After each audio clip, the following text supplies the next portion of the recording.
Have a seat on your porcelain throne. It's time to talk some shit on the Powell movement.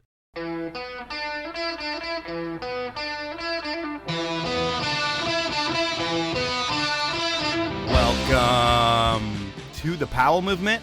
I'm your host, Mike Powell, and this week I'm finally really feeling like the season is so close. I mean, we're almost at October. It's crazy. And what's getting me stoked are live events. I hosted a benefit for the Northwest Avalanche Center last night, and it was packed with my tribe. This was the biggest snow bash party ever, and people are stoked for the snow to start flying. And we were partying for a great cause. I can't tell you how important it is to support your local Avalanche Center. Between the forecast, the classes, and the data, they are here to keep us safe. And we need to help them with our dollars so they can keep things going. So this fundraiser was my primer for this weekend, and then coming up next week, I'm going to see my first ever TGR whiskey premiere. Think a movie with a whiskey tasting and an athlete question and answer to get me fired up for the season. Thanks to Mike Garceau and the TGR crew for always taking care of me. But this intro isn't all about taking care of me. I'm going to take care of you. And how am I going to do it? Well, I've been asking my new sponsor, Outdoor Research, to do a discount code so everyone who listens can get a great deal on the best gear on the planet. And after a couple weeks of asking, they're finally going to do it. And they're going to do something for 2 weeks only.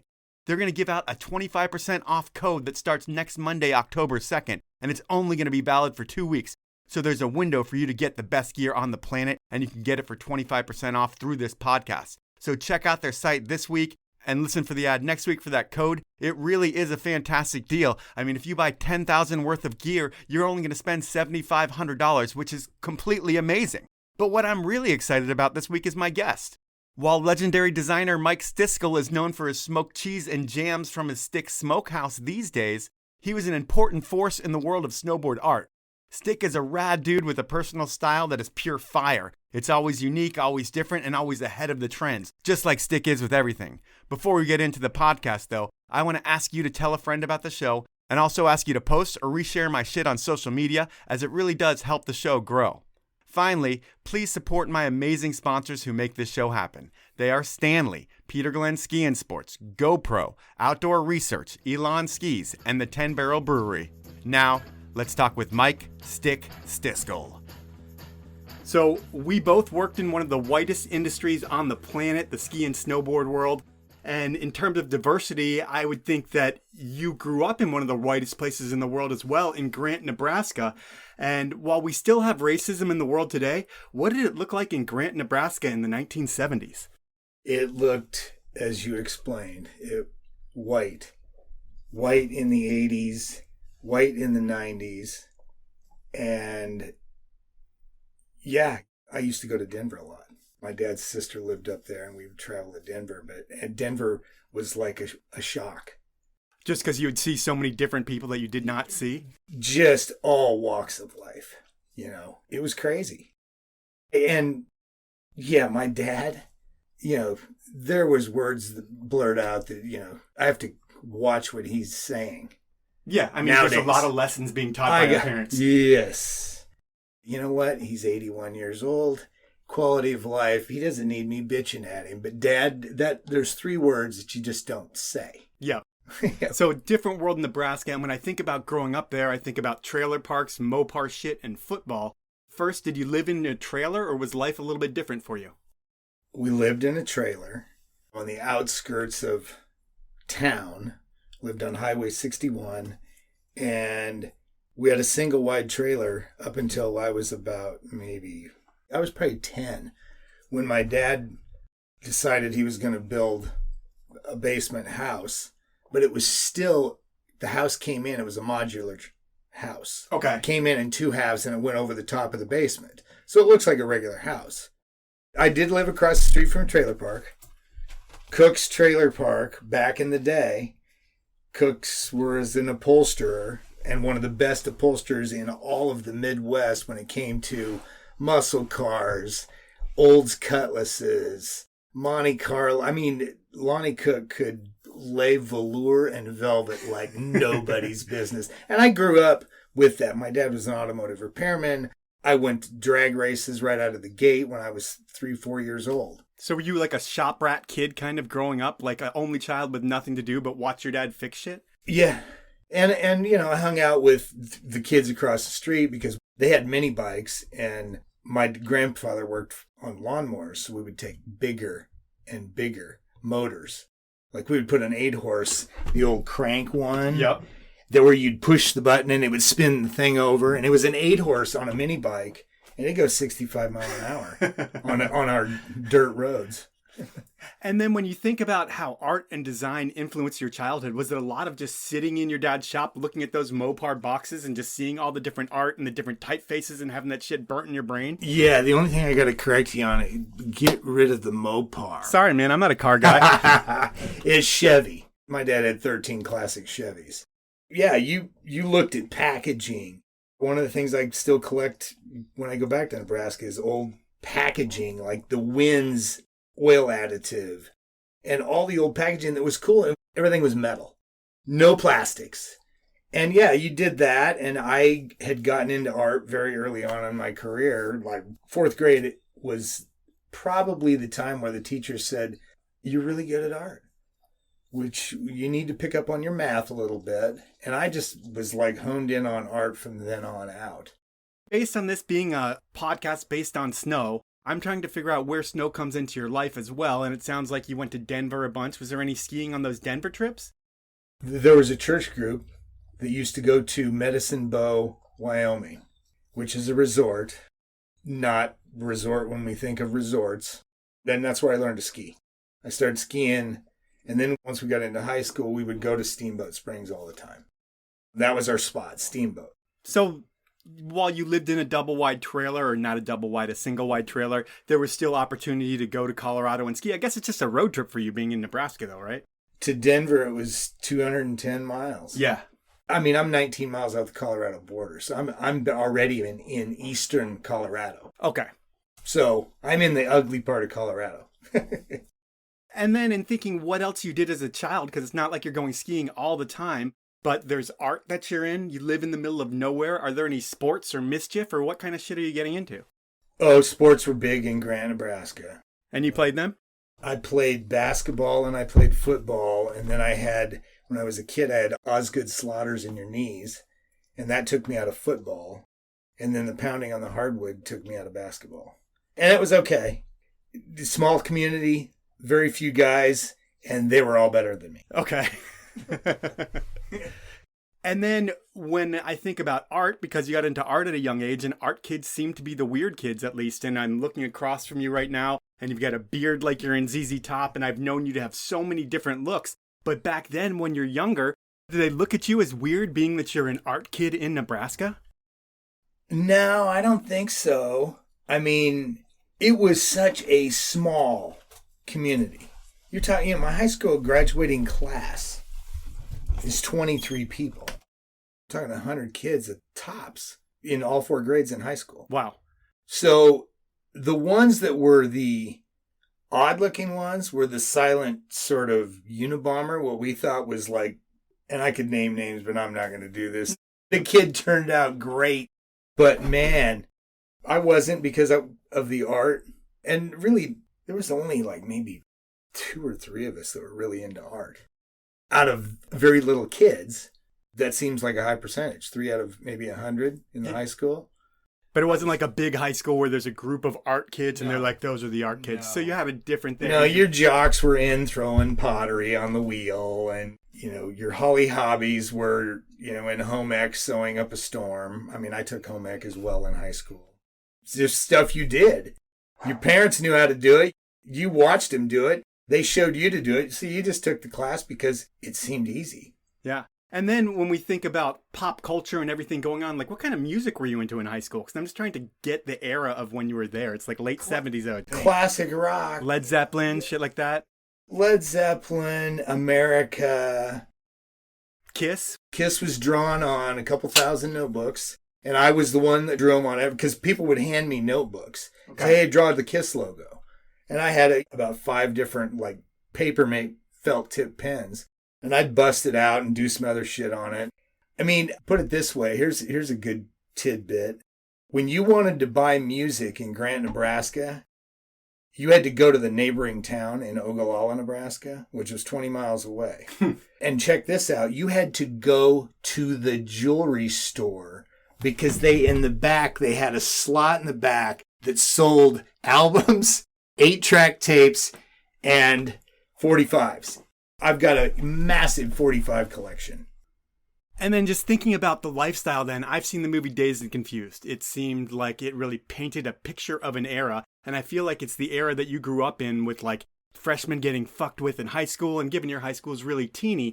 But was that an accurate depiction of what your life was like in high school? Pretty much.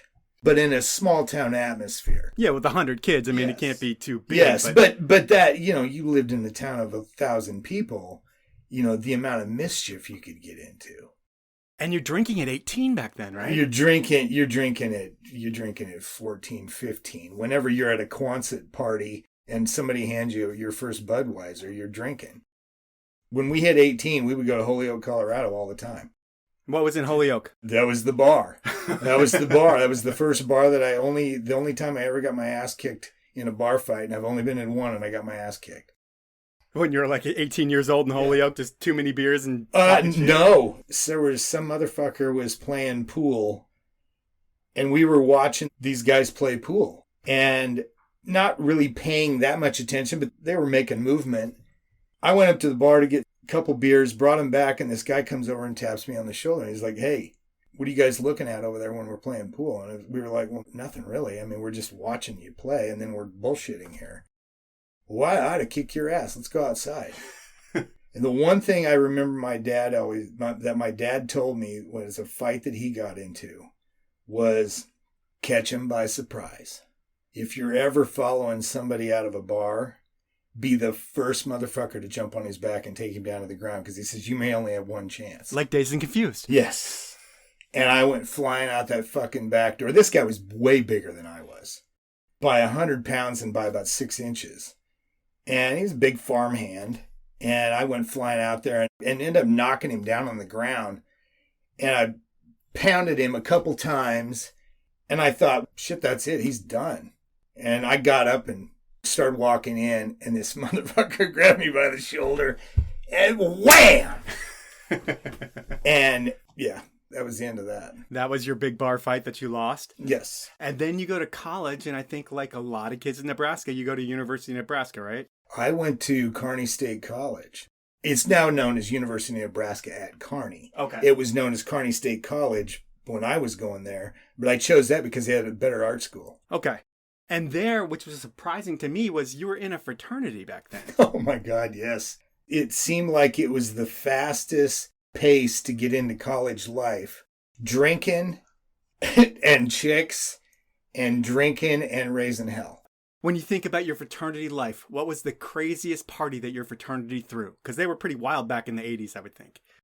They had a party called Toga Tromp. It was a standard toga party. And there was a lot of parties that we threw, but the Toga Tromp would get out of hand. Like thousands of people in togas? Not thousands, but in the couple hundred. And sometimes we would have it at the armory, the city's armory. Or we would have it, sometimes it would be at the house. And when it was at the house, it was like, holy fuck. This Shit's place getting lit on fire and stuff. Yeah. The last thing you wanted was anybody to shit or puke in your room. So you would always guard your room if we had it at the house. Oh, that's awesome. And then another thing with fraternities back then was the hazing, and it was almost encouraged back then. It was like, people looked at it as a rite of passage where it's going to build camaraderie. And to some extent it does. But back then there were no rules whatsoever. What was some of the worst stuff that you had to do that you can talk about? Fuck. Well, sleeping on the party room floor for a week. And the party room floor was probably 1.5 tall AstroTurf. And it had about 2 inches of foam underneath it that was beer soaked. I mean, it never ever dried out. You never went in the party room without your shoes on. Oh. And we had to sleep down there. But, cleaning the fucking bathrooms with, a toothbrush. Every time going up and down the steps, you had to say the fucking Greek alphabet.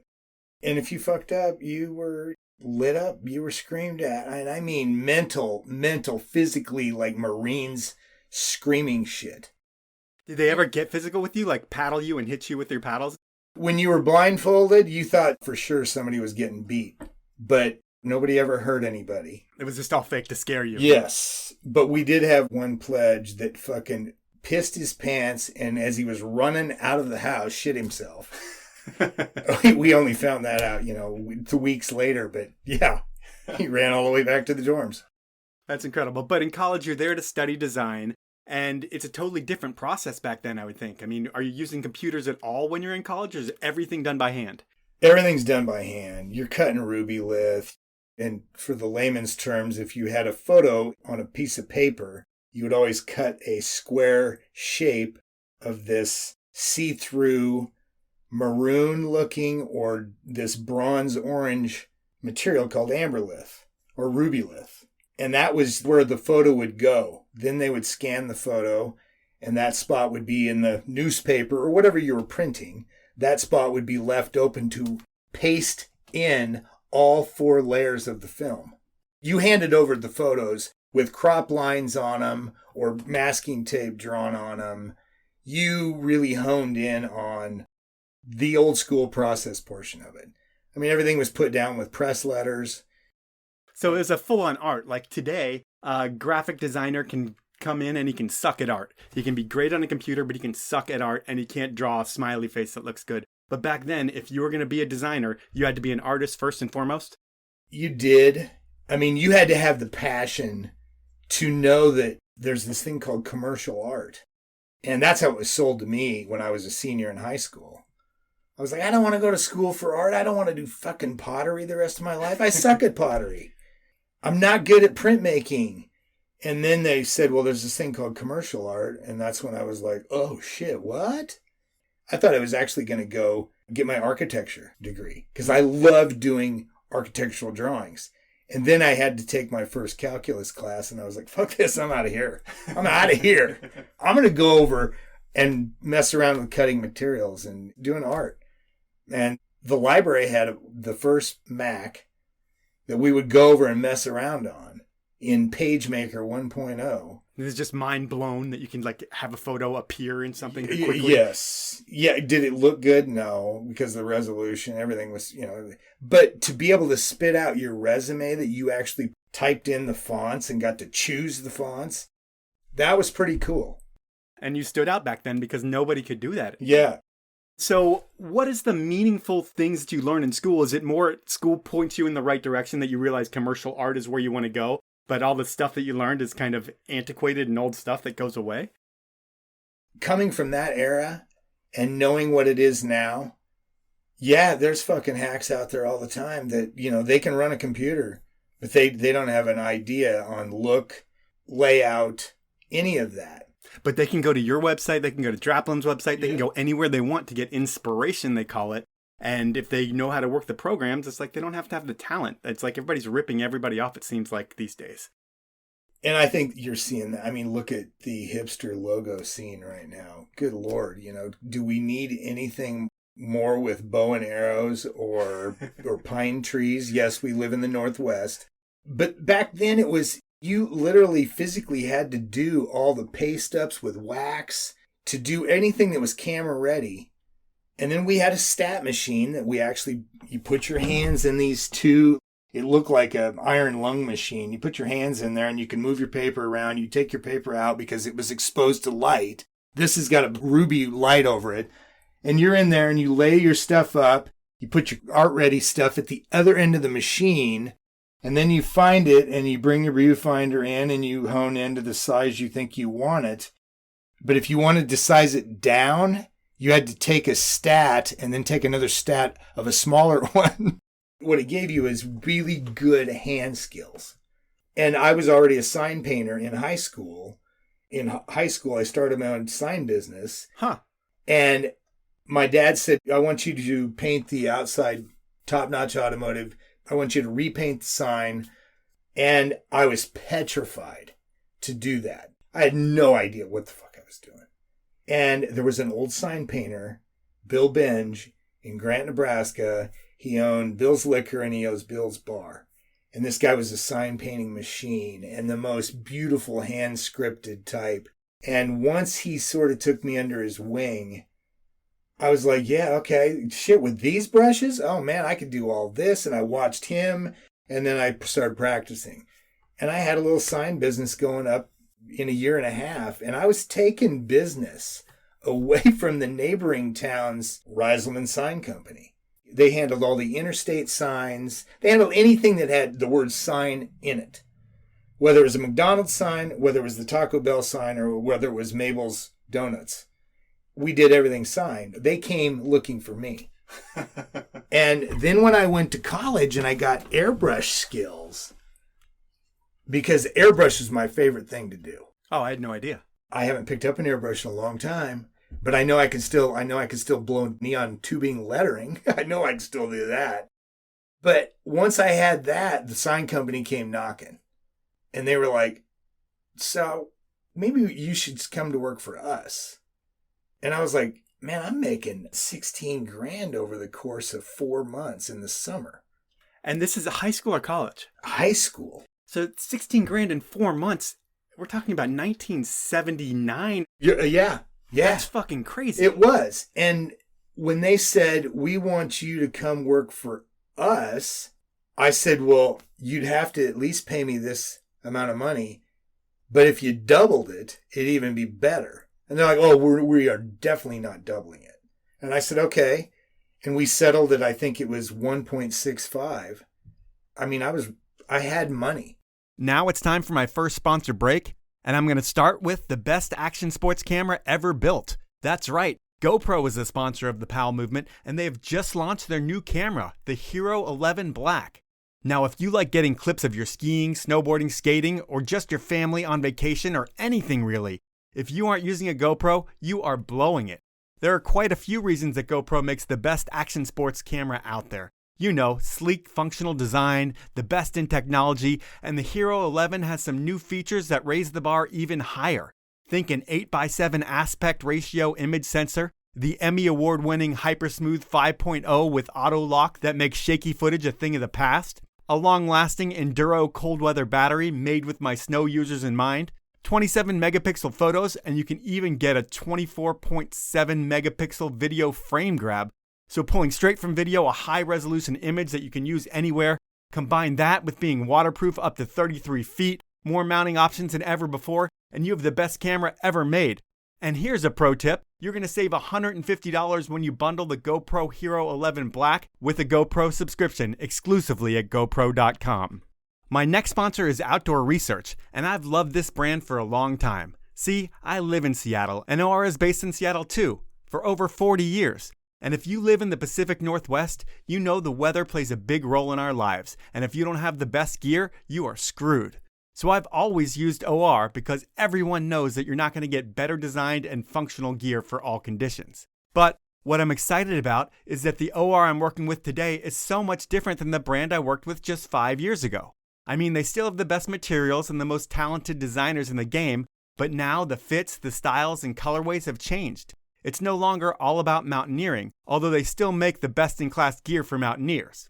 I was able to get a sneak peek of the new line, and now OR has something for everyone. The park kid, the backcountry rider, the serious mountaineer, the resort skier. It's a refreshing change that's all happening right now. So when you're looking for the best in your winter gear, look no further than OR. You'll find the new fits, colors, and styles over at outdoorresearch.com. My final sponsor this round is Elan Skis, and there are so many reasons to ski on Elan. First and foremost, skis made in the Slovenian Alps by skiers truly do outperform skis made in sweatshops that are only concerned about making a profit. And my ripsticks are proof. The fit and finish is flawless on these skis, and you can put them up against any ski on the wall and you will notice the difference in quality. Nothing comes close to an Elan. The second reason to ski Elan is because they'll make you a better skier. Just demo a pair and you'll understand in a run or two why Elans are so much better. The third reason is the factory itself. It houses its own solar plant that powers the factory, and as of July, the factory is run 100% off of renewable energy sources, making Elan arguably the most responsible supplier in all of snow. And the final reason to support Elan? Well, they support great properties in snow like this podcast. So when you're looking to pick up new skis this year, please head over to Elan.com and see what the best is. Those are my sponsors. Now let's get back into the podcast. I was going to ask you why you moved to Seattle or whatever, but I'll just assume you wanted to get out of Nebraska, because who doesn't want to get out of Nebraska? But I heard you moved here with a ponytail and a Gucci wardrobe. And I was wondering how you would have a Gucci wardrobe, but you had all this money from all the signs you were making. And would that be an accurate description of who you were when you got to Seattle? When I got to Seattle, I wasn't that person yet. It took me about a year and a half. To grow the ponytail? Yeah. Once I decided I was growing my hair out, because that was the thing. Long ponytails. And yes, really early 80s, mid 80s, and 90s was the dress code. You were wearing these baggy Italian pants and you had the worst boots on and the most suave shirt. Yeah, that was me after about a year and a half in Seattle. So when you get your job at Thomas Lehman, because I think that's the first firm that you worked at, was that what the look evolved to by the time you were there? Oh, when I was at Tom Lehman, I learned how to look. That was the one that was the precursor to, holy shit, I can't wear these holy Levi 501s that I brought from Nebraska. It wasn't my first gig. I got a gig at Graphic Associates in Bellevue. That's what drugged me out of Nebraska. So you had a job coming out here? Yeah, I did. I came out here for 2 weeks, interviewed 20 different places, and one of my very favorite places was Art Chantry Design Studio, and we all know Chantry. Yeah. You know, I interviewed with him, and he's like, yeah, you need to go over to Hornell Anderson. They love you over there. And I was like, oh, thanks, Art. Art and we've been friends forever now. But that got me to Seattle. Got me out of Omaha, because I was going to Omaha. I had a job in Omaha. Okay. And I was like, I don't want to go to Omaha. And my professor, who's now retired professor up at Western State, was my professor in Nebraska. And he moved out. He moved out here. He was the one that basically said, you need to take your portfolio and go to Seattle. And so you get out here, you're working at Thomas Lehman, and you do that for like a year. And what's the corporate design world like at that point? So if you grew up in Seattle, which I did not, but if you grew up in Seattle, you knew that there was another overnight delivery company called Airborne Express. Okay. Airborne Express was the first massive, high-end, everybody knew it, and this shit was going all over the country logo that I ever worked on. And that was at Tom Lehman's. Okay. It was a cool firm. There was only 3 or 4 of us. Okay. Really chill firm. But you had to dress the part. And I used to go to a place called Vula in Pike's Place because that's where Tom bought his clothes. So that's where I bought my clothes. Okay. And yeah, it was crazy. And also at this time, Seattle's got an underground music scene that's brewing, right? Because you're here right before grunge explodes, I feel like. And are you into the music and going to the bars and checking out what's going on? Oh, yes. I mean, I was, as happenstance goes, I ran with the right group of people, not knowing what they were into as much as our relationship started to evolve. But I ended up, we could go to a party and, oh yeah, there's Chris Cornell sitting in the corner, but he's in the back.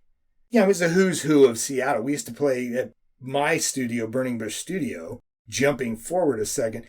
Jason Finn from the President of the United States. And we had people from every walk of life musically in the Seattle scene. And we did some work for Sub Pop, but you were just in it. And it didn't seem star-struck at the time because these people were people that were in another group of friends that we ran with over here. And when, Nirvana and Pearl Jam hit, it was like, oh, wow, look at that. These guys, wow. Nice good job for them? Yeah. Nice job, Eddie. Jeff, dude, yeah, you guys are going to kick ass. And you remained in that all the way through up till even today. Well, I mean, if you look at you, for the listener who doesn't know who you are and they're not seeing you right now, Styk's one of the guys who's always hanging out with the cool kids, not because you choose to. It's just that's kind of who you are. And anytime you're around people, it seems like it's all the coolest people in the room. And I don't mean to say that to fanboy out or anything by any means. But it's just like you're a cool dude and game recognizes game almost. And even back then, you're hanging out with like the movers and shakers of the city when you're just a design guy, but you're still like a cool guy who can hang out in that social scene. Yes, yes. But there was no ego involved in any part of it. Right. Looking back on it, you happen to be very lucky to be a farm kid coming out of Nebraska and to be sitting in a room with 5 to 10 of the top grunge bands at the time, at least a member out of their band, all the time. And it was just how stuff rolled. That was normal for you back then. Yes. And you talked about Burning Bush Studios. So you meet a guy after Thomas Lehman, Frank Zepponi, and you meet Frank. I think he's a Texan. He talks with a big molasses drawl. And who is Frank and how does he influence you in your career? Oh my God. Frank Zepponi is from Houma, Louisiana. And I met him, and I'm not going to name this design firm because it's as everybody that's going to be listening to this will know when I say the design firm that does not have a name. Met him there, and we were like attached at the hip. Like his humor, his eclecticism, his copywriting skills, his just somebody from the South, and you're as far away from Louisiana as you can get before you enter Canada. I was attached to the hip at him, and that's when we both said, we're going to leave this firm. And we did. Is it one of those things where you and Frank have establishing this social life for a couple of years? You guys are like best friends. You're meeting all these cool people with rad shit going on all throughout Seattle. And you realize, fuck this agency. We can start our own thing and do it all our own way. And all these people are going to want to work with us because we're buddies with them and we do it a similar way. Yeah, in a sense. But, back then, one of the things that always came about back then is when you left, you were never going to steal clients. The non-compete clause really, that's a fine line back then. Yeah, there's holes in everything these days. Yes, but we never took anybody. A few clients followed us, and we got reprimanded and had a little meeting of the minds with the firm that we left and said, you know what, look, we will tell them, you can work with us, but you're going to have to pay them. Is that the Art Institute and the Seattle Athletic Club that you kind of launched with? No. Okay. We launched with Virginia Mason, okay, which wasn't a client of this other design firm. That was the big one. We had Stevedorian Services of America came to us for SSA right here in Seattle, came to us because we had done work at the other firm. They came to us when Frank started writing really, really good copy. And they were like, holy shit, what the fuck are we doing over there when we can be here? So it wasn't back then like a smoke show of marketing to try to get a client. They're reading the copy, realizing how good it is. For today, there's all different ways to get clients, and we'll talk about how you got clients as well. Sure. But back then, it really depended on the actual work you could do. Yes. And if you were published in any design annual, people looked at those. Back in the day, the marketing people studied those. But yes, copywriting was massive. It still is massive, but there's so many copywriters out there now that are really good. But Frank just had a way with words, and he was sort of tongue-in-cheek, just like he is. One of the biggest influences of my entire career. And knowing you a little, and I don't know Frank at all, but I'm going to guess there's a reason for using a Jewish Torah reference as the name of your company, Burning Bush. What's the story behind that? Okay, at that time, George W. was in office. He seemed terrible back then, but not so bad. Not so bad in today's standards. I can't remember exactly how we said it was going to be Burning Bush, but we looked at it 3 different ways. We're going to piss some people off on the religious side. We're going down a political route because we're going to call it Bush. And then we were like, yeah, well, fuck that, because Burning Bush, it could be a coochie on fire. Yeah. And our best business card we ever handed out was a pack of matches that we would sit around and cut little triangle pieces of black long fur that we would buy at Costume and Display. And we would glue these onto these gold foiled matchbooks. And there was 2 parentheses around the outside, and there was a period in the middle, and you put the bush right below it. We'd glue those things on, and that was what we would hand out as our business card. And we would go places, and people would be like, oh my God, do you have any more of those matchbooks? Because I had to give mine away. It's the coolest matchbook. It was probably one of the biggest things we ever did. And it was all just PR for ourselves. Well, other PR that you did for yourselves to kind of create a lure for clients and reel them in was you two created a representative in a case, and you would mail that out to all your different clients. And can you explain what the representative in a case was? So I had, because I'd taken photography in college, I had this sort of knockoff Halliburton aluminum anti-shake case. It housed my camera gear. It was all cut out foam in there and stuff. And one day Frank was like, dude, we got to get in front of like all these record executives and all these game companies. We need to send something out. What should we send out? And we were like, well, we should send our portfolio out. What should our portfolio look like? And Frank's like, that Halliburton case with fucking AstroTurf glued to the top of it. And I was like, all right, but what says Burning Bush on it? And he goes, dude, let's go get a 6-pack of Bush. And we did. We drank a can, flattened it out, threw it out our window at our studio, which was across from the old Hostess Cupcake Factory. For those who live in Seattle, it's now the Apple building now. But it hit the ground, cars ran over it. We went down there and lit it on fire, and then we riveted that to the front. And on the inside, when you opened it up, we had dissected a Barbie and took the torso of the Barbie was a viewfinder and a light box in the middle of this anti-shake case. So Barbie's head was on there, so she was a box. And the viewfinder popped up, and immediately the lights came on. It had a battery pack in it and everything. It would cost us like $35 to send this thing out with FedEx because it was heavy. Yeah. And it had slides of all of our work in there. And you would look into her abdomen and push That's amazing. through our work. And then we'd have to get it back. Oh, yeah, because you had to send it to other people. Yes. We didn't have enough money to build 2 of them. And this thing traveled all over. But it got us the clients, and it got us noticed, and it got us into Geffen. It got us into Hanna-Barbera. It got us into Rhino Records. It got us into Nintendo right here in Redmond. And we did a shit ton of work for those companies. So that PR stunt, because pretty much what it is a stunt, and then you can call them and follow up and be like, we're the guys who sent this. And they're like, we have been waiting for your phone call. Yes. And then you've got them just waiting and salivating to work with you, which is genius.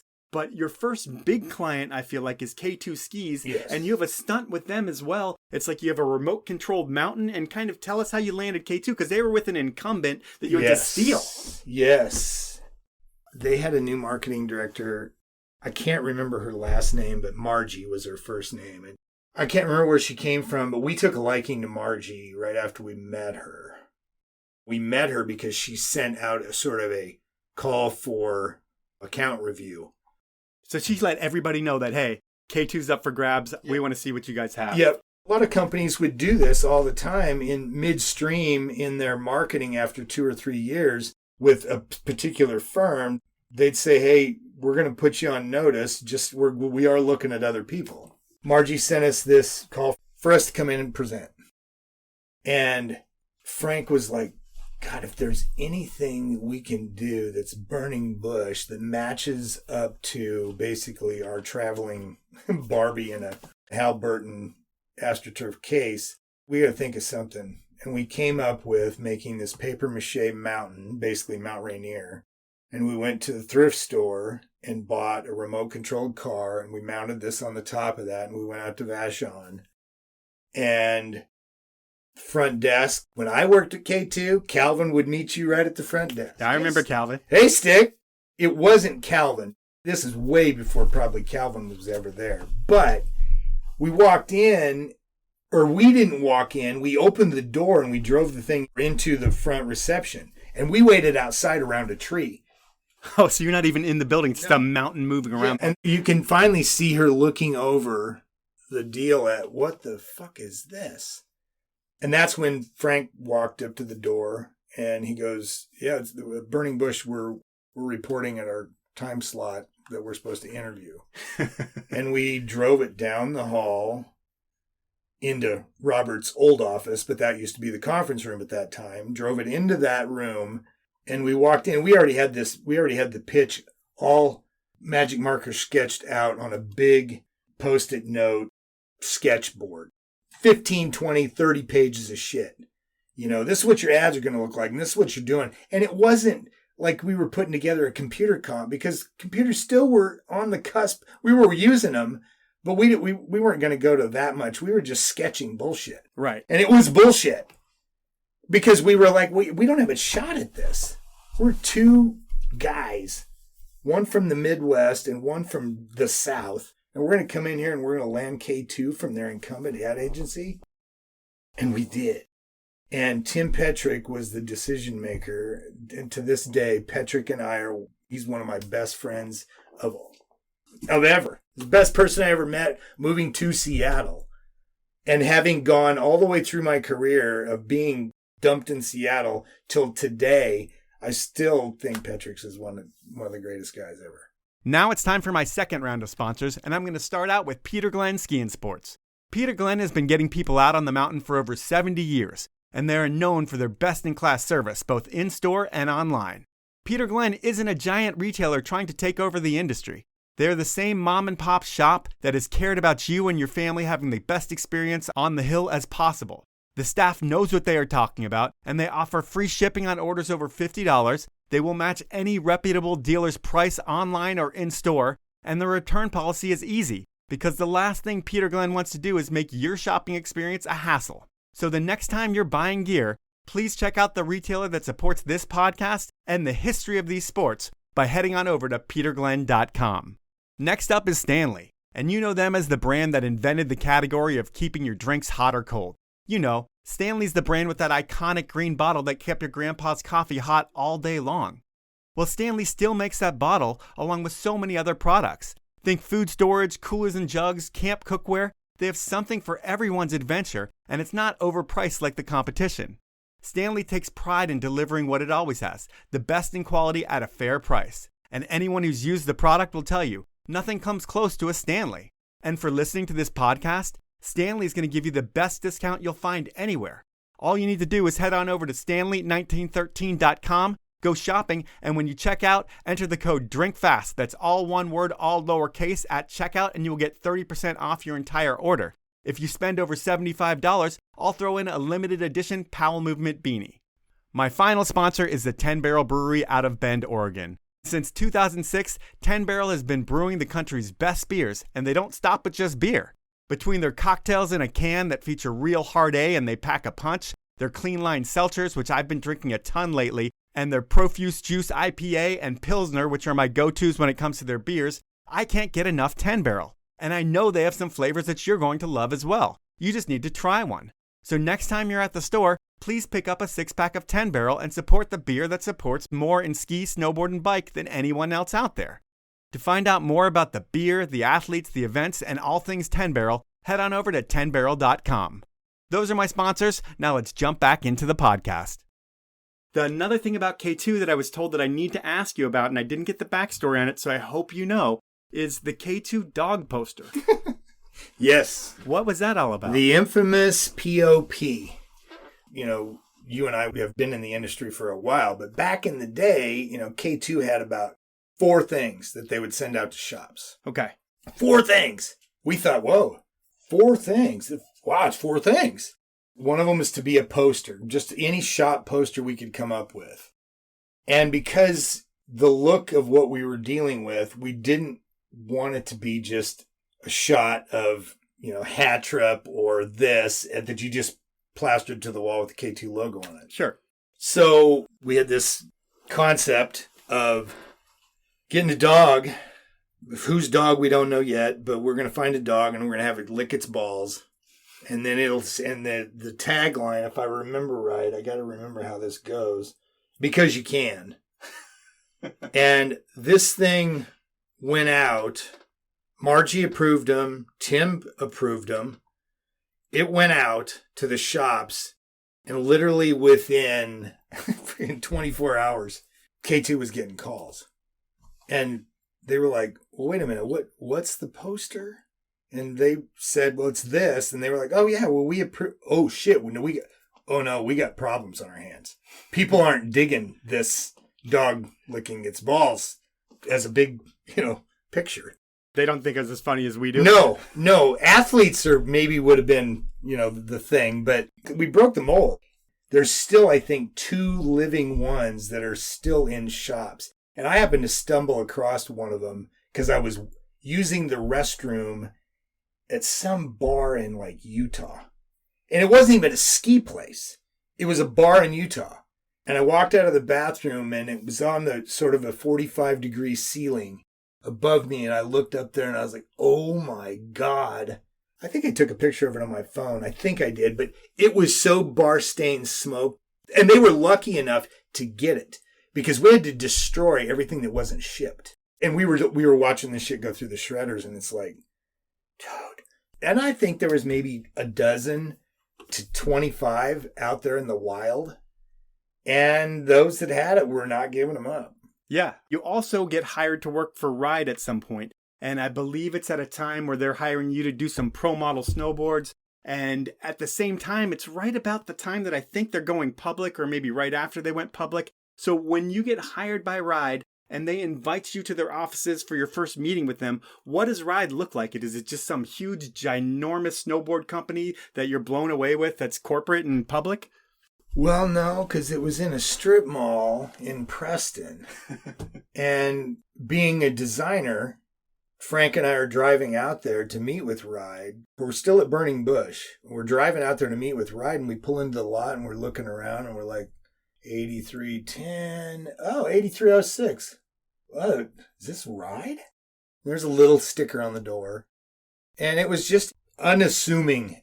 And then you walked in the front door, and it was bad interior. It had some flavor, but it was your standard, hey, we can't afford anything, so if you guys aren't going to use those cubicles, can you leave them when you guys lock up and we move in? But it was a step up from where Ride came from in a garage over in Redmond. But it was like, yeah, they're big. They own a lot of property in this building. And they had, the whole entire warehouse was there. And that was when you were like, oh, okay, yeah, we're at Ride's headquarters. And the company at the time, it was a lot of real snowboarders working there, I feel like, right? It was a handful of the who's who in the industry that was behind Tim and Steph. They had, they had Andy Coughlin and they had Jack Coughlin, the Coughlin brothers out of, Vermont. Yes, everybody was a hardcore snowboarder, whether you worked in customer service, you worked in the warehouse. All the warehouse guys got around on skateboards. That's how they delivered everything. There was very few posers at this place.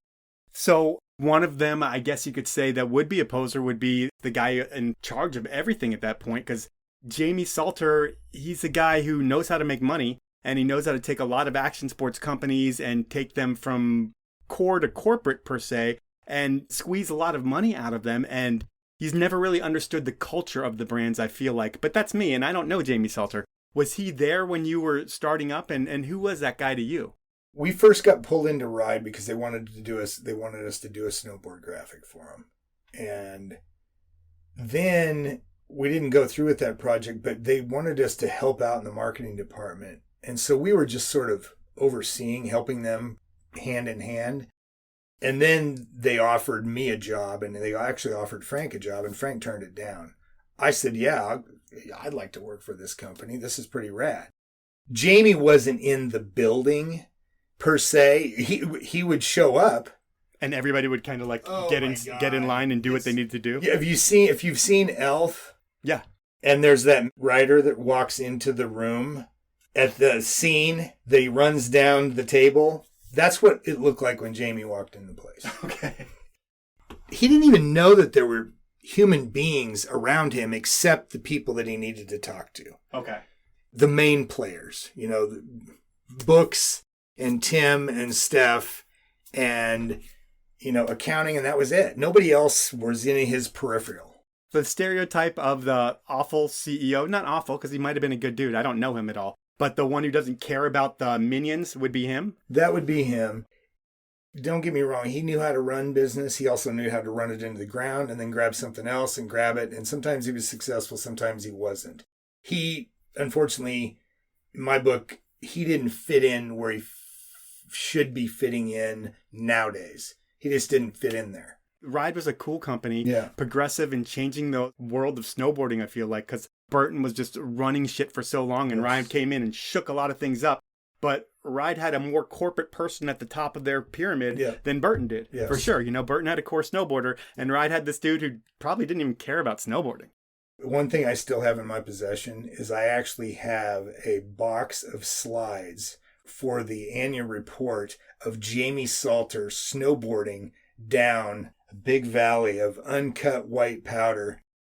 And there's post holes all over from where he tumbled. I didn't shoot the shots and I wasn't on the photo shoot, but I still own these. So eventually, Jamie Salter gets out of Ride because he wanted to turn Ride into like skis, skates, snowboards, anything that you could put the word Ride in front of. He's like, that's our brand. Ride can be everything. And everybody else is like, hell no, dude. We're a core snowboard brand. Yep. Jamie gets out. Robert Markovich takes the keys to the company. Robert is doing whatever he can to keep the company afloat because I think it's in the toilet at that point. He's like running it on his credit card. And when that's happening, does everybody within the walls of Ride realize how desperate the situation with the company is at that point?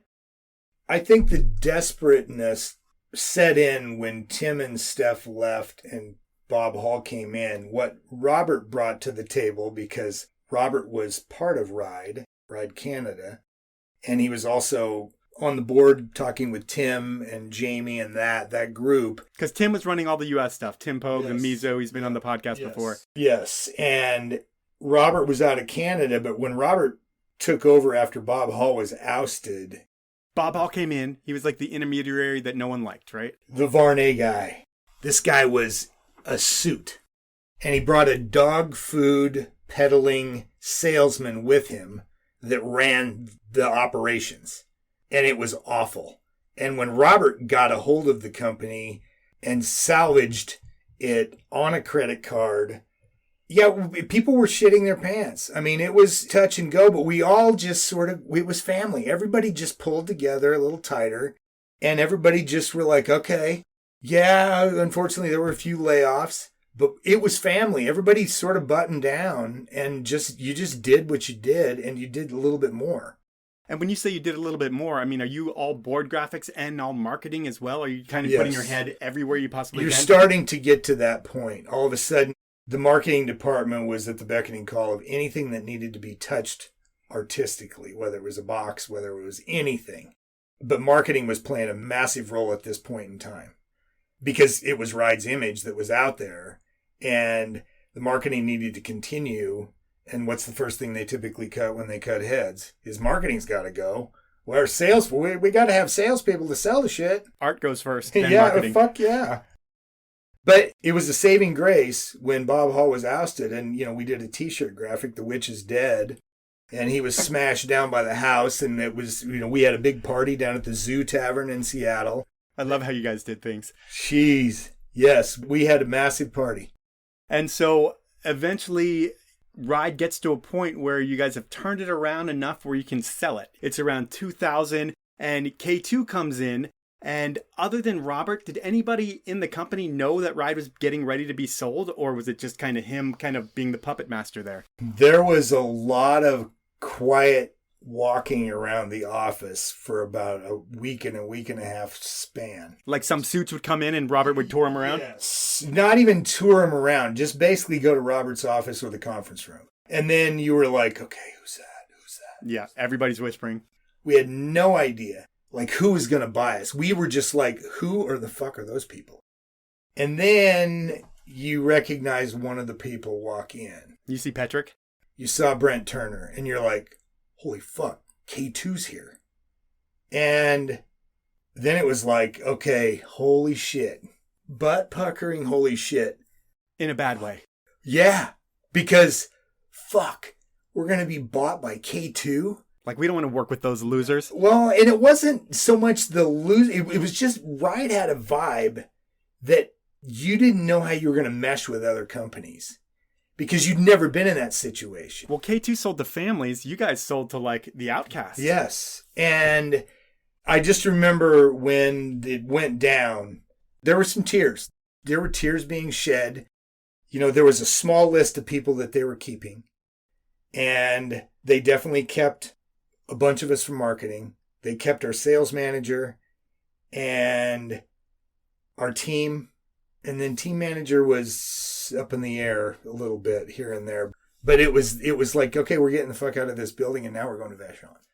Was there bitterness from people? Because, after you've accepted it, you've made the move to Vashon. Like, I met you around this point. You had the Fuck the Ferry t-shirt, which was kind of just like seeing what you could do. Were there a lot of things that you did just to see how far you could push it with K2 and see what they'd let you get away with? Oh, for sure. What were the things you got away with? They put us in K2 North. I was in that building with you. Yes, Skate was over there. Then there was some other fucking accounting, whatever bullshit it was on second floor. But they had to move us in. And we were all sporadically. We weren't all beside each other. People's offices were scattered. But it was like, fuck. First time we came across that ferry, it was like, dude, this fucking sucks. Yeah, I'm lucky to have a job. I'm still with Ride. But now we got to represent. And when we came into the building and took over, immediately was like, okay, this door between K2 snowboards, we need to talk maintenance. That needs to be locked. They can't just walk through our spot. And vice versa. But we didn't want to go in there. You were never going to get into the K2 space. No. You guys were in your world and you didn't care. And I remember Luke Edgar had to march up and down through Skate and over and back up the steps just to go to the printer or the fax machine. And we sort of set the tone of, okay, we're here. Now you're going to just have to deal with us. This is how we are. And it wasn't like they were our enemies. It was just, we had a way of carrying Ride, and that vibe needed to stay intact because a lot was riding on the line here. This is a core snowboard company that was started by a president with purple hair, and now it's under the K2 wing. We got time to put down the flag now. We're going to stand our ground. Yeah, because the last thing you guys want to do is end up being that company that has contest riders and looking for X Games gold. But that shit happened too, which is crazy. And eventually they got back to the roots. Sorry, I just wanted to push that button right there. That's good. But when you think about your art position and what you're doing in art, you've kind of moved up the ladder to the point where you're the head of everything Ride. And when you get to that level of your career, do you stop designing as much and you become more the negotiation guy and the approval guy and the management guy and like all that shit that you grew up loving and the typefaces and all that stuff kind of goes away? And it almost happens to anybody who's good is eventually you get transitioned out of the shit you love and you have to manage people doing what you love. Does that happen to you? That's the difference between an art director and a creative director. Yeah, I had to let go of a few things. And there were certain things that I just didn't let go. But yeah, I would go fight for everything in meetings. This is what we're doing, and here's what it's going to look like. And you had to fight for your budgets. You had to fight for everything. And I just wanted to leave my guys at the time. I didn't want any of that to affect what was going on behind the scenes. Let the artist be the artist? Yeah, don't get to them. Because there was a point in time where if you wanted anything from us, you had to go through somebody in the marketing department. Yeah. Because people would just waltz back to our desk, and it's like, whoa, stop. You're not interrupting this. And that was just how it was.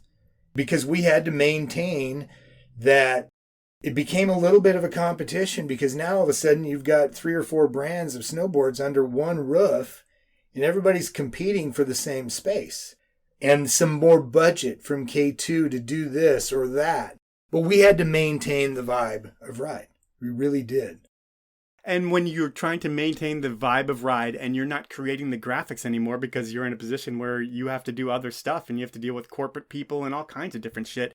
When you look at the hiring process, I guess there's 2 kind of thought processes. One, I'm not going to hire someone better than me because I don't want them to take my job. And then there's the route that I think you went was like, I'm going to hire the most talented graphic designers ever. I'm going to manage the shit out of them and make sure that we get to our goals and do everything. But I'm going to hire these horses that are going to be the greatest designers in snowboarding. Is that kind of how you looked at it? It's funny you bring up both scenarios because, yes, the second scenario is how it was ran. The first scenario, however, if there's a piece of advice for anybody out there that's listening to this, is always hire somebody that's better than you at the skill that you don't like. Okay. If you don't like doing a specific thing, or you're not as good, and maybe it's not like, love, hate is a strong word in that situation, but if there's something that you know that you're not the best at, if you're hiring, go hire somebody that's almost the polar opposite of you and grab to fill into your void. And that, to me, is how everything clicked into place across Ride, and then how DOE started and the whole thing. Because you should never be worried, as I was never worried about somebody taking my job. It was never an ego thing. It still isn't an ego thing. There's a lot of industries out there, and early on in the graphic design industry, egos were thick. You couldn't walk into a room without, oh my God, look who's here. It was awful, and I hated it during the latter part of the 80s of how that worked. But I was always like, they want my job, they can try, but you know what? I'm going to hire them for the positions they're in, and they're fucking good at it. Yeah. So that was my adage. Who was your dream team when you look back at all the hires you had? If you had to pick like your dream team of designers that you had, who are like your top 3 dudes? Top 3 dudes were Mark Fankhauser. I mean, Fank's been on here before. I had Brandon Ramirez, and God, I mean, there was a lot of good ones. Chris Schultz was a great one. There was a lot of good ones. There were never any 2 workhorses bigger than Brandon and Fank. Okay. Derek Muscat, I will throw Derek Muscat in there because Fank and I found Muscat through an art exhibit thing through Ride. Oh, he was the steamboat guy. He was the steamboat winner the first year that we did an event with a lady in Steamboat. And it was a great place for us to be able to go, holy shit, there's a lot of bad art out there, and there's 3 good guys that entered.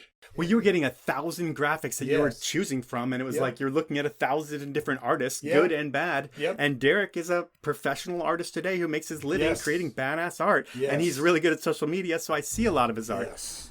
You also started the career, or I won't say you started it, but we mentioned Draplin earlier, but he was one of your first guys too, and if you look at, I don't want to call him a celebrity graphic designer, but in terms of graphic designers, he's super talented. He does all this shit, but there's no bigger celebrity, I feel like, in the snow sports graphic design world than that guy. Nobody's bigger than Aaron. Both big-hearted, a big dude, and a damn good designer. Yeah. I mean, his stuff's incredible. And you and Fank were the ones who kind of started him off. I had this thing, once we started getting budget at K2, I had this certain allotment to spend on freelance out-of-house graphics. Brandon and Fank would do a bunch of the stuff or tweak the stuff that came in. But the 3 of us couldn't do it all. All original art for a whole line? Yeah, it's crazy. You know, back when there was 117 boards. And we would hire Sid Mead, and we would hire Aaron Draplin, and we would hire all these other artists out there. And they would give us their artwork, and we would work on how much we were gonna pay, how it's gonna be used in the layout. We were literally either, can we choose from your portfolio if you're a photographer, or can you create real art?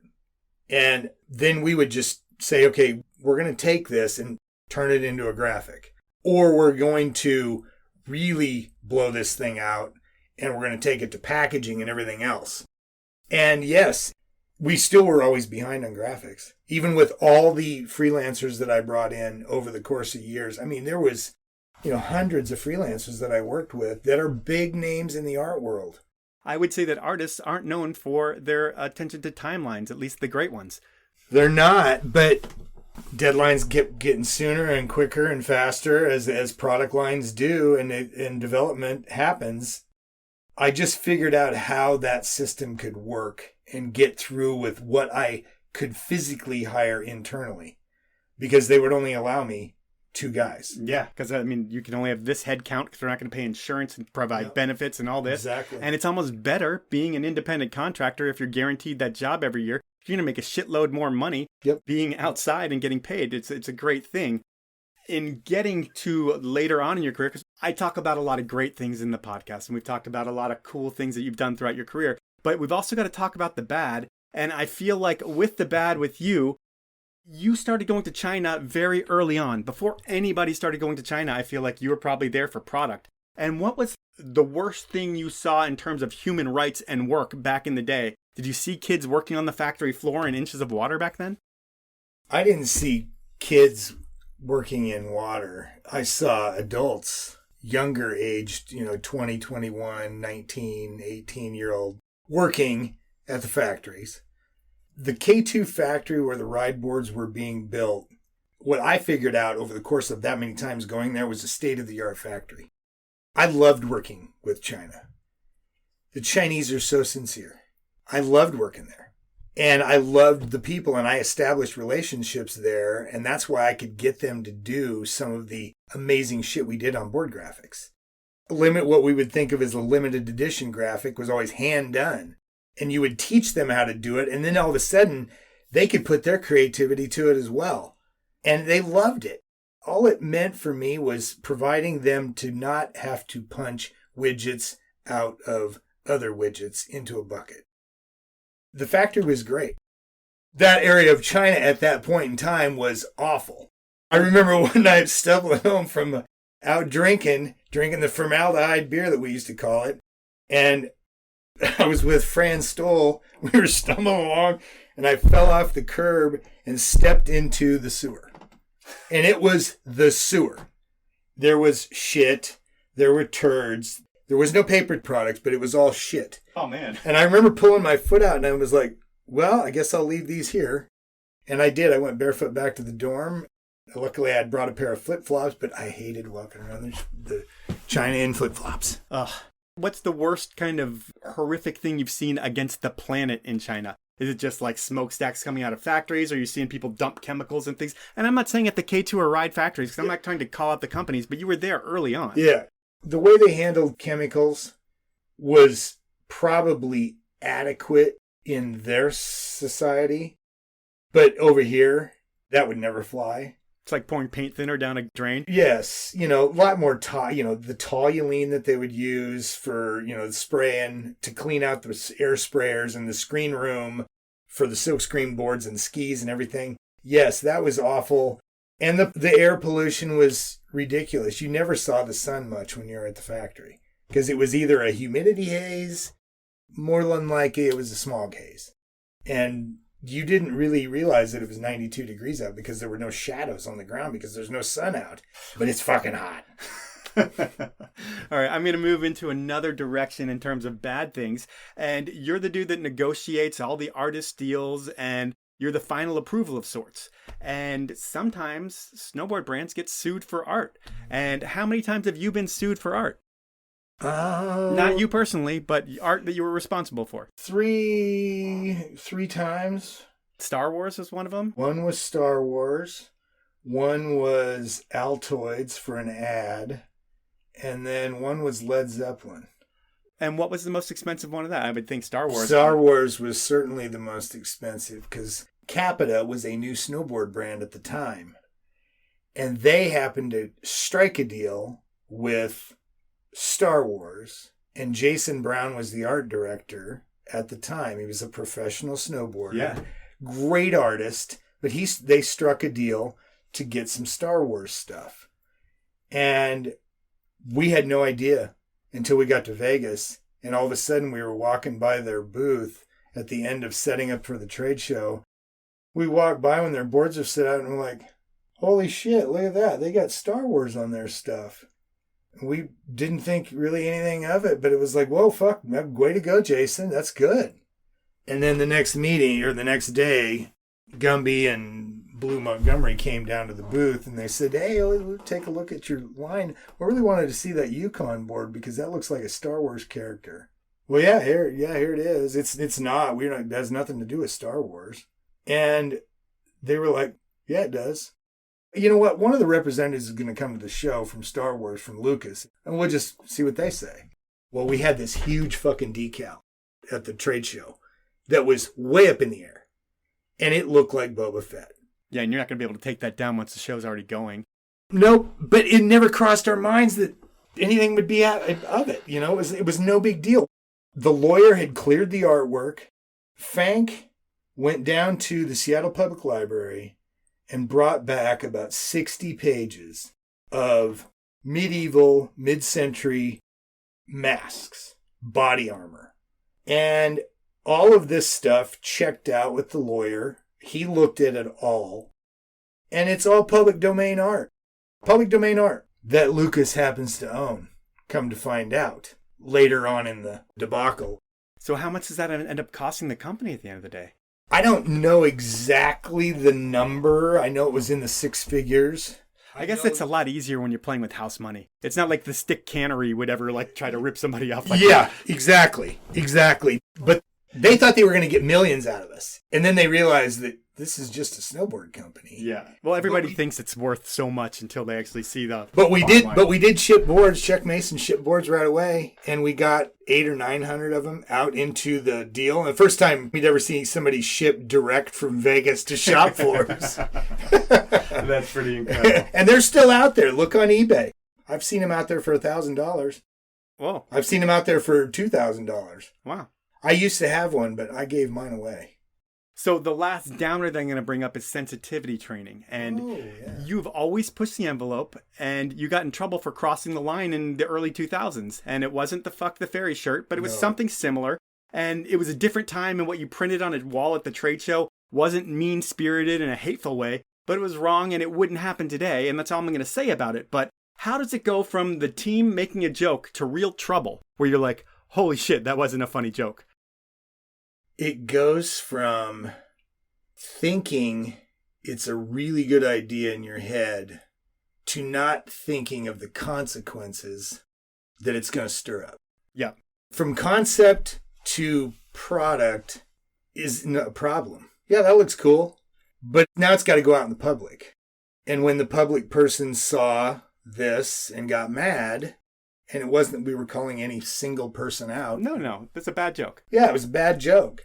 And yeah, I came back from a trade show and got told that there are like 5,400 emails that have come in from all over the United States about this particular subject.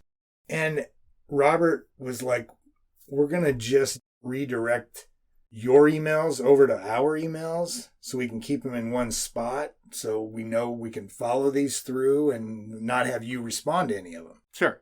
I'm like, yeah, I don't want to respond to any of that. Yeah. That's what you guys get paid for.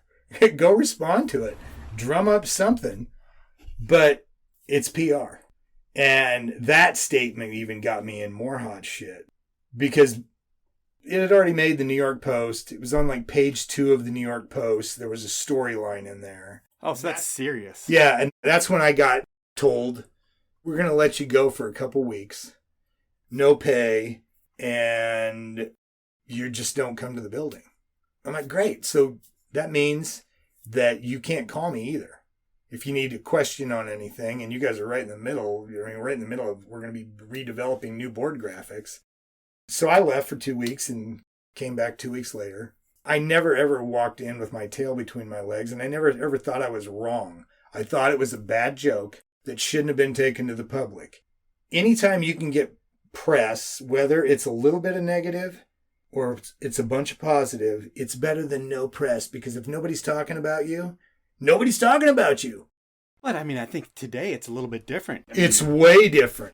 I was lucky to be in the situation of the timing of of what society has become would not have allowed for me to shine at all. And you wouldn't have done that if it was society now. No. At this point in the show, we've been going for quite a bit, and we are going to meet with the person that's doing inappropriate questions at Prost in a little bit. And that kind of spoils it because our inappropriate questions are being done by Mark Fankhauser. Now, I gave you the opportunity to ask Fank 3 inappropriate questions a while back. You did that, so I figured it was only fair to give him the opportunity to ask you 3 questions. So we're going to jump into question number 1 from Fank. Okay, I'm trying to keep this as safe as possible. The year was 2003. The event was Ride Summer Sales Meeting. The location was Cabo San Lucas. At some point, we stumbled across an event going down that wasn't ours, and there was some choice sticker placement integrated into that event. Can you elaborate? Do you remember what he's talking about with the choice sticker placement? I do. I still have those pictures. Perfect. Well, we can put them up to promote the podcast if it's legal. Probably not legal right now. Okay. Yeah, we were at a dance club and shit got crazy as it does at a sales meeting. And there's a lot of alcohol being flown. And there was a sticker placement on a chick's breasts. That was it. She had her shirt up and we placed them.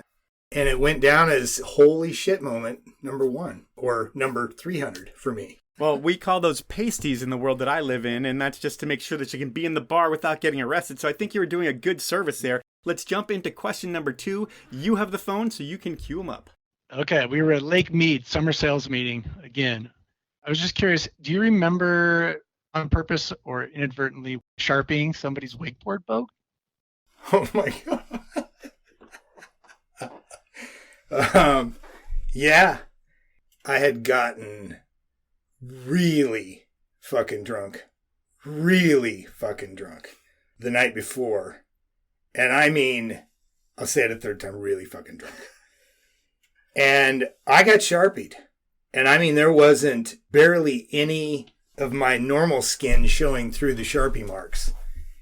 And I had no idea it was on every part of me. My back had a massive writing and cartoons and sayings and basically a huge canvas I played that night. And we got in Bill Markham's boat, one of the sales reps from Colorado at the time.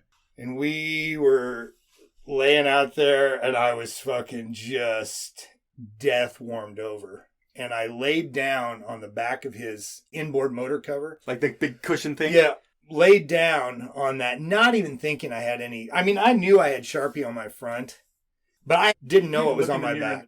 And I laid down on that, and I laid out there in the sun, and it was like 95 degrees, and it was just baking, and I was sweating profusely. And I said, I got to get up and get in the water. And I got up, and when I got up and I turned around to stand up on that motor cover to jump in the water, everything was in reverse that was on my back was on top of this boat cover.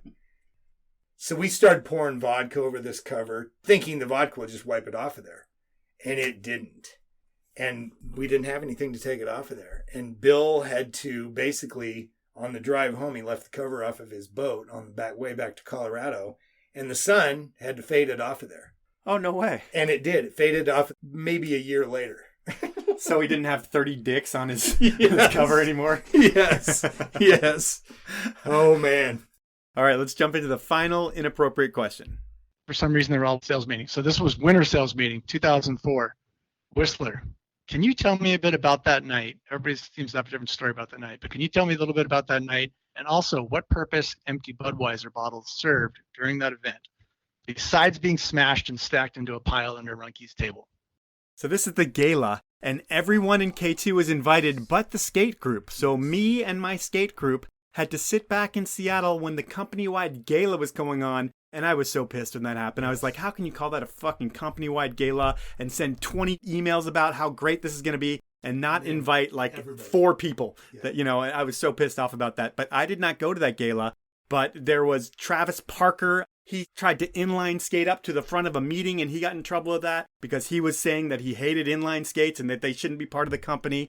And I wasn't there for that, so I didn't get to see it. But Travis, inline skating paid for a lot of your salary back then. Yes, it probably did. And then there was this bottles under Runkey's table. What do you remember about that? Because it was a crazy night from what I heard, because everybody's got a story about it. Man, I tell you, before I was asked to do this podcast, I was trying to figure out what really happened that night in the back of my head in case this question came up. And I got to say, I don't remember it all. I just remember there was a lot of pre-drinking and drinking that we brought in ourselves into the event that had plenty of liquor at, because we couldn't get drinks during this ceremony situation. We decided, well, fuck, this is great. We can just drink back here. And we did. And we drank and we drank. And Runkey and I got shithouse drunk. He had a Jack bottle, if I remember right. We had a shit ton of long neck Budweisers. And I just remember at one point, something got thrown, or it got slid across the floor. the Jack bottle went sliding across the concrete, ding, ding, ding, ding, ding, over to the next table, which is ours. And we were sharing the bottle back and forth because we had beers underneath the table. Somehow, during a quiet part of the ceremony, somebody under that table bumped those Budweiser bottles, and they all went tink, tink, tink, like you were in an empty theater. Like you were snuck a beer into a theater, and he tipped it over, and you were like, oh, dude, there it goes. It's rolling down all the way to the front. And the next thing I remember was Robert's arm on my shoulder stating, can you guys just knock it off back here? And he's the head of the whole company. Yes. Robert's footing the bill for this entire thing, not out of the company's budget. But he's letting you know that he's paying the bill. He's letting me know, and Robert and I are really good friends. We still are good friends. We always will be good friends. But he was just letting me know that I was just getting ready to cross over the line. And that you probably better not go any further with the antics that are going on. All right, so that was the gala that I did not get invited to, and that is Inappropriate Questions and our podcast. And I will say that when I came to K2, the first thing I did when I walked in that building after I got through a couple meetings was I went and I found you, and I went and I found Fank, and I told you how great I thought your ads were that you were doing because I felt like it was a really cool thing for snowboarding. You guys handed me that Fuck the Ferry shirt, and I will tell you that being a skate guy in that building, especially in the beginning because I didn't realize that we weren't cool. I walked in like we fucking own this place for skate. Yeah. But you guys gave me that shirt and all the skate guys looked at me. They're like, the ride guys gave you that? And that's when I realized that they all kind of put you in another category. And I kind of did as well. But it was cool that you didn't give a fuck if I was an inline skater or not. It was like, it did not matter at all. I made the shirt, I ride rollerblades once. I don't know if you remember that one. Remember that. And that was like, didn't go over well with a lot of the ride guys. But I thought it was amazing. And I think you even gave me a compliment about that. But whatever, it's really cool to hear your story as you're one of the snowboard designers that really reeled me into the industry through the art. And I appreciate that. And then you're just one of those cool guys that I like feel privileged to know. So thank you for your time. Thank you for doing the podcast. Thanks, Mike. So that was time with Mike Styskal. And after our podcast, I took him to a bar to meet up with another person who had been on the Powell movement, Fank. And to my surprise, Styk told me that he had quit drinking in May. Or actually, he quit drinking on April 1st, which I thought was a joke, but it wasn't. He doesn't drink anymore. But no big deal. Styk still hung out and shot the shit for a couple hours. And it was during this time where I found out Styk's real story into snowboarding. The Burning Bush Design Studio was hired by Burton before they were ever hired by Ride to create the Silent Salesman base stickers that went on Burton boards and some other work. And while K2 Skis hired Styk before Burton and gave Styk a 172 Eldorado that he would take up to the mountain and shred here in the Northwest, it was Burton who outfitted him and Frank in head-to-toe Burton gear, and this is when Styk really became a snowboarder. So that's the missing piece to the early part of the story, and then, when Styk was done with Ride, he went on to start the Department of Energy creative firm, and of course his passion project, the Styk Smokehouse. That's the show. At this point, I want to ask you to subscribe and review wherever you listen. If I read that review on the podcast or a social post on the podcast, you will get a limited edition Powell Movement beanie. All you need to do is email me at mike@thepowellmovement.com with your address, and I will send you that beanie. Finally, please support my amazing sponsors. I only work with the best, and they are Stanley, Peter Glenn Ski and Sports, GoPro, Outdoor Research, Elon Skis, and the 10 Barrel Brewery. Have a great week, everyone.